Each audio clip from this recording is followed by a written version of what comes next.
C धाड़ेल चाहे शरीफ हुजे या धाड़ेल चाहे ज़ालिम हुजे, लेकिन धाड़ेल के माशरो बिल्कुल गलत नज़रन से ॾिसे थो ऐं धाड़ेलन जी तमाम घणी मुखालिफ़त भी थे थी। दोस्तों अॼु के वीडियो में ॻाल्हि कंदासीं परू चांडे जे ज़िंदगी जो एक अहम वाक़े के बारे में, जेको न्यू सईदाबाद वटि एक फुर हली रही। उन फुर जो वाक़ियो आहे दोस्तों, तव्हांखे ख़बर आहे त परू चांडियो एक गैरतमंद शख़्स हुयो ऐं परू चांडियो सिंध जो एक वॾो धाड़ेल हुयो। दोस्तों परू चांडे पंहिंजे जेके ग्रुप जा जेके माण्हू हुया, जेके फुर कंदा हुया, परू चांडे जा जेके पार्टी जा माण्हू हुया, परू चांडियो उन्हनि खे चवंदो हुयो त का बि औरत या कंहिं बूढ़े शख़्स या पोढ़े जा या नंढे ॿार सां कॾहिं बि बदतमीज़ी या उन सां कॾहिं बि फुर न कजो। सख़्तीअ सां परू चांडियो झलींदो हुयो उन्हनि खे। दोस्तों हिकिड़ो वाक़ियो आहे, न्यू सईदाबाद वटि हिकु बस में कुझु पैसेंजर वेठा हुया त क्लींडर भॼंदो आयो ऐं क्लींडर उन्हनि खे चयो पैसेंजरनि खे त बाबा हिते फुर पई थिए ऐं धाड़ेल पुॼी विया आहिनि, महिरबानी करे मज़म्मत केर बि न करे, जेको बि तव्हां वटि हुजे चुपड़ी करे ॾेई छॾिजो, न त ॿी सूरत में पंहिंजे सिर खां ऐं पंहिंजे जान खां हथु तव्हांखे खणणो पवंदो। त दोस्तों ईअं कंदे जॾहिं क्लींडर हेठि लथो त इते बस में हिकिड़ो शख़्स वर्दीअ सां चढ़ियो, पुलिस जी वर्दी पातल हुई उन खे ऐं रूमाल जो बुट लॻल हुयो। उहो शख़्स धाड़ेल हुयो। जॾहिं बस ते चढ़ियो त अजरक विछाए करे उन्हनि सभिनि पैसेंजरनि खे चयईं त बाबा जेका बि शइ अथव पंहिंजो सुकून सां हिन अजरक में विझो, कंहिं बि हेॾे होॾे कई उन खे सिधी गोली लॻंदी। त दोस्तों उन गाॾीअ में हिकु पंजाब जी औरत बि चढ़ियल हुई, जंहिं परू चांडे जे बारे में तमामु घणो किस्सा ऐं तमामु घणियूं ॻाल्हियूं ॿुधल हुयूं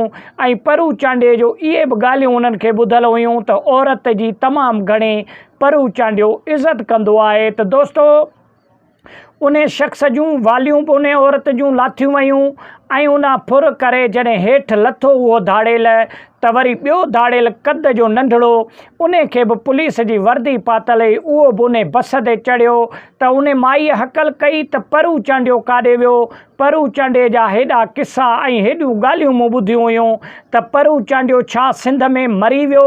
त इते उन शख़्स हकल कयो त भेण तोसां छा मसइलो थियो। त उन माईअ पोइ हक़ीक़त कई त मां पंजाब जी आहियां ऐं पंजाब में परू चांडे जा तमामु घणा किस्सा ऐं तमामु घणियूं ॻाल्हियूं मूं ॿुधियूं आहिनि, जंहिंमें इहे बि ॻाल्हियूं हुयूं त परू चांडियो औरतनि जो तमामु घणो इज़त कंदो हुयो ऐं औरतनि खे 7 क़ुरान जो दर्जो ॾींदो हुयो। त पोइ दोस्तों उते परू चांडे इहा हकल कई त चई अदी परू चांडियो मां आहियां ऐं परू चांडियो ज़िंदा आहे। त पोइ उन शख़्स जेका धाड़ेल अॻ में फुर करे वियो उन खे सॾु कराईं त चई इन खे सॾु कयो।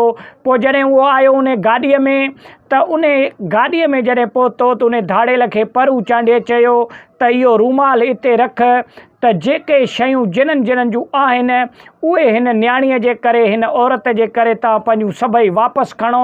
दोस्तों उन टाइम में राडो घड़ियुनि जो टाइम हुयो ऐं बोस्की जा पटका ऐं कुझु पैसा सोन ज़ेवरात जो टाइम हुयो तमामु घणो। त पोइ उहे सभई अजरख मां माण्हुनि पंहिंजा सामान खयां।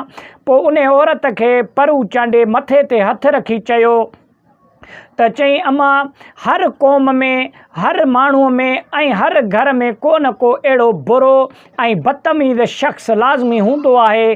पोइ अहिड़े तरीक़े सां मुंहिंजे गैंग में बि हिकिड़ा ॿ एकड़ ॿेकड़ अहिड़ा लोफर माण्हू आहिनि जिन्हनि खे मूं सख़्तीअ सां मना कयो आहे त कंहिं बि औरत सां फुर न कजो, लेकिन मुंहिंजे बदकिस्मती आहे त मुंहिंजे ग्रुप में बि अहिड़ा शख़्स आहिनि। ईअं कंदे परू चांडियो जॾहिं गाॾीअ तां लथो, हेठि लथो त फायरिंग जा आवाज़ आया, 3-4 फायर थिया।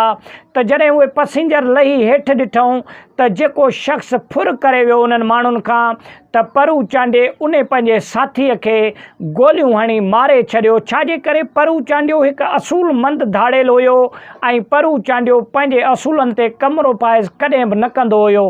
परू चांडे जो असूल हुयो कंहिं बि औरत ऐं कंहिं बि पोढ़े शख़्स या नंढे ॿार खां कॾहिं बि फुर न कबी ऐं उन खां कॾहिं बि बदतमीज़ी न कबी। दोस्तों परू चांडियो अमीरनि खे फुरंदो हुयो, वॾेरनि खे फुरंदो हुयो, उहे पैसा ग़रीबनि ते ख़र्च कंदो हुयो ऐं ग़रीबनि जी मदद कंदो हुयो। दोस्तों परू चांडे जे ज़िंदगीअ जे बारे में अहिड़ा खोड़ किस्सा मौजूदु आहिनि जेके असां पंहिंजे चैनल ते आणींदा रहंदा आहियूं।